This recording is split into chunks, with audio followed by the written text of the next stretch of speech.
Share market Marathi चॅनलमध्ये तुमचं स्वागत आहे. तर आज आपण खूप नवीन टॉपिक शिकणार आहोत. IPO इनिशियल पब्लिक ऑफर म्हणजे काय. सगळे IPO बद्दल सांगतात, IPO कोणता येणार आहे ते सांगतात, पण IPO ॲक्च्युअल म्हणजे काय असतं, त्याची प्रोसेस काय असते आणि ते कसं काम करतं हे कोणच सांगत नाही. तर तुम्हाला मी ह्याचं बेसिक नॉलेज सांगणार आहे आणि ते पण सरळ आणि सोप्या भाषेत सांगणार आहे. तर चला IPO म्हणजे काय ते समजूया. IPOचा फुल फॉर्म आहे इनिशियल पब्लिक ऑफरिंग. म्हणजे कंपनी जेव्हा फर्स्ट टाईम जेव्हा पब्लिकली येते, म्हणजे शेअर मार्केटमध्ये ती लिस्टेड नसते, तेव्हा ती आपले काही शेअर मोठ्या लार्ज म्हणजे खूप मोठ्या प्रमाणात पब्लिकली विकते आणि त्यातनं रेव्हेन्यू जनरेट करते, पैसे जमा करते, इनशॉर्ट पैसे जमा करते आणि ती शेअर मार्केटमध्ये म्हणजे आपल्या स्टॉक एक्सचेंजमध्ये लिस्टेड होते. तर का करते कंपनी, तर त्यांना कोणता नवीन प्लांट उभारायचा असेल, कोणती नवीन जागा मॅन्युफॅक्चरिंग रिसर्च डेव्हलपमेंट करायचं असेल, त्यासाठी जागा घ्यायची असेल, कोणतं नवीन प्रोडक्टसाठी रिसर्च करायचं असेल, मॅन्युफॅक्चरिंग करायचं असेल, तर काही गोष्टीसाठी ते चांगल्या कामासाठी ते रेव्हेन्यू जनरेट करतात. तर ते कसे करतात, तर त्यांचे स्वतःचे जे शेअर असतात, जे पब्लिकली कोणाला विकलेले नसतात, प्रमोटरकडे असतात, तर ते विकून मोठ्या प्रमाणात रेव्हेन्यू जनरेट करून मग ते शेअर मार्केटमध्ये लिस्टेड होतात, स्टॉक एक्सचेंजमध्ये लिस्टेड होतात. तर त्याचं प्रॉपरली आपण एक step by step basic knowledge बघूया. IPO म्हणजे काय आणि FPO. इथे असं दोन ऑप्शन आहेत, पण मी तुम्हाला मोस्टली IPOवर फोकस करेन. FPO म्हणजे फॉलो ऑन पब्लिक ऑफर. IPOचं मिनिंग तर तुम्हाला सांगितलं, तर first issue of share by company. Price याची फिक्स आणि व्हेरिएबल प्राईज असते. फिक्स पण असं काही कंपनी फिक्स ठेवतात, काही कंपनी व्हेरिएबल ठेवतात. Share capital increases because the company issues fresh capital the public. बरोबर, शेअर कॅपिटल त्यांचा वाढणार, कारण की ते ज्यांच्याकडे जे ऑलरेडी शेअर्स होते ते आता विकत आहेत आणि त्यातनं रेव्हेन्यू जनरेट करतात, मग त्यांचं कॅपिटल नक्कीच वाढणार. चौथा पॉईंट आहे व्हॅल्यू. हे एक्सपेन्सिव्ह आहे खूप, ते तुम्हाला पुढे कळेलच. रिस्कियर खूप आहे, कारण की ह्यांचे प्राईस चेंज होतात राहतात ग्रे मार्केट प्रीमियममध्ये.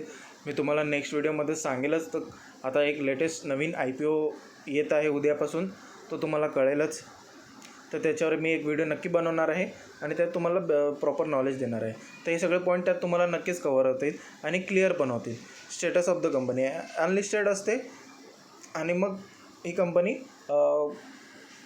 आपले शेअर विकून स्टॉक एक्सचेंजमध्ये लिस्टेड होण्याचा एक प्रॉपर म्हणजे एक वे असतो हा. तर हे प्रोसेस कसे असते इंडियामध्ये IPOचे.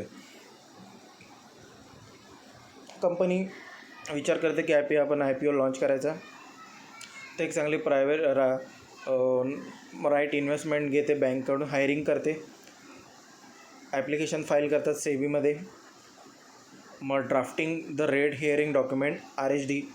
इन शॉर्ट तुम्हाला सोप्या भाषेत सांगायचं तर कंपनीचा ओव्हरव्ह्यू असतो, कंपनी का IPO घेऊन येत आहे, कंपनीचं ऑब्जेक्टिव्ह काय आहे, हे सगळं पॉईंट पण तुम्हाला क्लिअर होतील नेक्स्ट व्हिडिओमध्ये, जो मी IPOवर बनवणार आहे, कोणता IPO येणार आहे. म्हणजे इन शॉर्ट बोलतात ब्रोशर म्हणतात ना ते. मग IPOची प्राईस डिसाईड होते, मग IPOचं लॉन्च होतो, मग शेअर अलॉट केले जातात आणि listing of shares on the exchanges, आणि मग ते शेअर्स स्टॉक एक्सचेंजमध्ये लिस्ट होतात. पण त्यामागची प्रोसेस कशी असते, IPO process, book build issue कसा होतो ते सांगतात.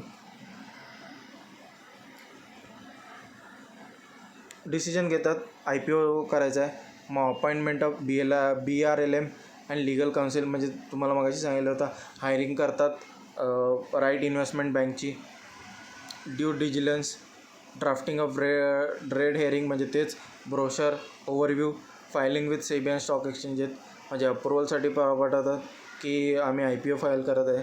प्री मार्केटिंग म्हणजे ग्रे मार्केट, त्यामध्ये त्याचा भाव किती असतो ते असतं.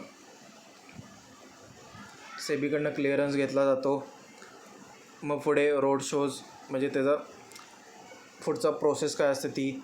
मग बुक बिल्डिंग, मग त्याची प्राईस डिसाईड केली जाते, IPOची प्राईज, मग प्राईज आणि मग त्याचं अलोकेशन केलं जातं, कोणते शेअर्स किती विकायचे, प्रमोटरचे किती विकायचे, ऑफर किती करायचं, ऑफर फॉर सेल म्हणजे किती डिस्काउंटेड प्राईजवर विकायचं, हे पण असतं.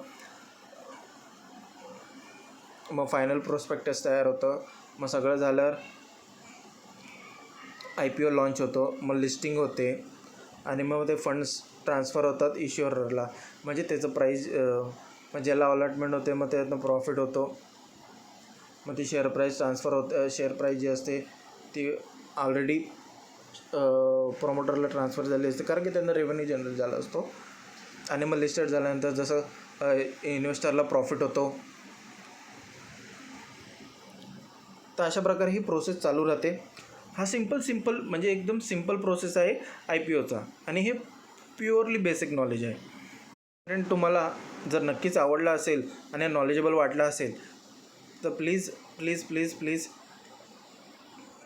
सबस्क्राईब करा, लाईक करा, शेअर करा, कमेंट करा. धन्यवाद.